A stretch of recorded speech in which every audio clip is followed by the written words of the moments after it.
Santos, vamos pelo começo. De onde que você é, Vitor? Você nasceu aonde? Pra quem ainda não te conhece, Show. quem é muito louco, não te Show. conhece. Cara, eu sou do interior de São Paulo, sou de Rio Claro, nasci em Rio Claro. Hoje eu moro em Piracicaba e é isso aí, né, cara?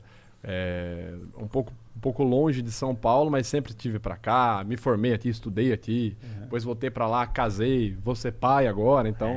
Mas você não fala igual caipira? Cara, é que aqui eu tô controlado. Então, assim, o sotaque, ele vai aparecendo, daqui a pouco você vai ver eu falar, e aí, Lordão, beleza? Aí, daqui a pouco, por hora, eu tô controlado ainda. Isso é uma das coisas que a gente podia considerar quando a pessoa tá fingindo que é uma mentira. Se o cara é caipira e ele tá falando assim, aí de repente ele fala um porquê, porta, e como que é esse... Perfeito, cara. Isso entra como uma alteração no estilo verbal. Por exemplo, aqui eu realmente eu me concentro pra falar o R, por quê?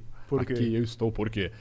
Qual que é a tendência? Quando a gente começa a mentir, dentre várias coisas que acontecem, a gente tem um alto índice ali, um aumento brusco de ansiedade. Essa ansiedade ela vai se decorrer por conta da minha ativação aqui racional, que está brigando com a minha impressão emocional. Eu tenho uma impressão emocional sobre a mentira, posso estar com medo de ser pego, eu posso estar sentindo desprezo, porque putz, eu sempre quis enganar, olha a cara desse trouxa agora. Então eu vou gerar uma impressão emocional. Em paralelo, meu racional vai ficar focado na história. Conta tal história, conta tal história. No meio disso tudo, tem uma partezinha no nosso cérebro que vai regular a nossa atenção para a gente contar a história certa, conseguir enganar e segurar nossas emoções, que é o córtex cingulado anterior.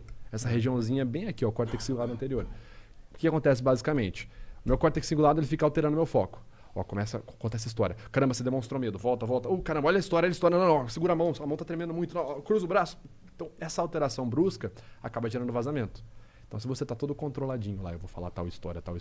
E de repente eu solto por quê? Eu não sou eu, porque eu não fiz isso. Aí você se embananou. Tem um caso muito legal no meu canal, que o cara ele era acusado de estupro de vulnerável. Posso falar estupro aqui, né? Pode. Não é uma palavra censurada. Beleza. E ele era acusado e de repente ele estava no meio da entrevista, ainda estava sendo julgado na época que eu analisei ele, e ele fala assim acho que é pro Cabrini, ele começa a entrevista assim, não senhor, tenho certeza da minha inocência, total certeza senhor, jamais cometeria tal ato. Português lindo. E a entrevista vai. E o Cabrini pressiona, ele volta e tal. E ele volta a perguntar, por que você... Tudo bem, você já falou, tal, mas você dava em cima da jovem. Você estava no quarto na hora que ela foi encontrada. Por que não seria você que estuprou ela? Ah, senhor, porque eu sou um pai de família, tá ligado? Já mudou. Acabou. Ali o cara... Opa, cadê o personagem? Quebrou o personagem. Esse cara, inclusive, foi condenado pelo estupro de vulnerável e tá cumprindo aí hoje. Tempinho. Foi só isso que... Não. Isso é um sinal. Tô citando o exemplo do que ele falou de sotaque. Mas só mais uma... Aproveitando a pergunta do Guru, no Brasil tem muita gente que se faz de gringo.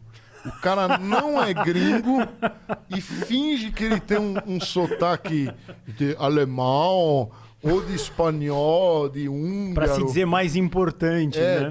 Não tem mágicos. Mágicos sempre falam espanhol. Tipo aquele Liga Já, aquele que falava Liga Já. Isso.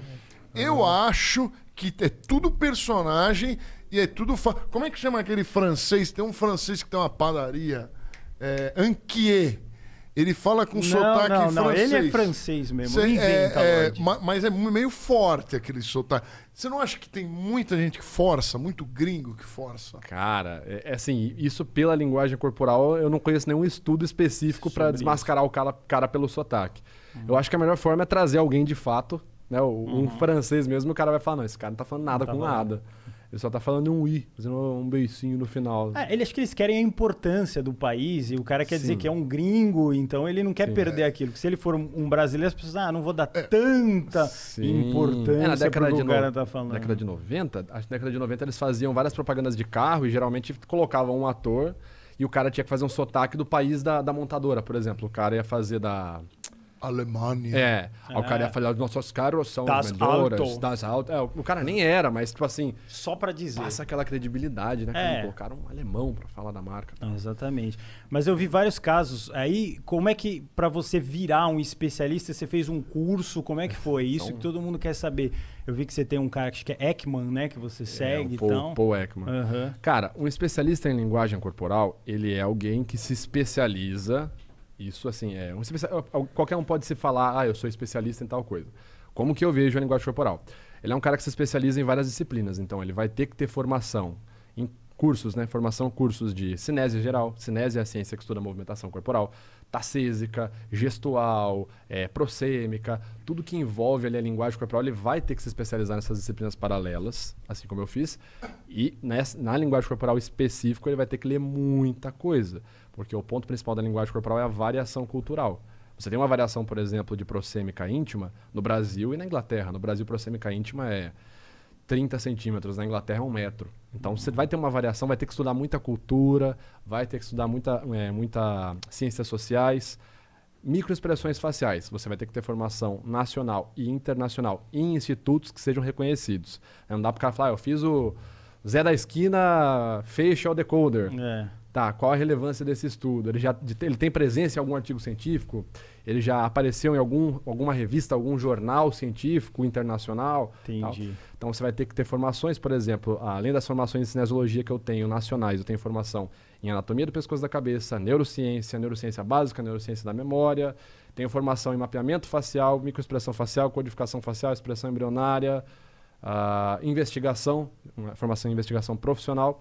E aí sim, o título de perito facial é alguém que consegue exercer uma função de perícia de forma anatômica na face. Então aí para você poder falar, eu sou o perito facial, é só tendo uma formação no Paul Ekman Group como FACS Certified Coder, ou FFC, FCC, FACS Certified Coder.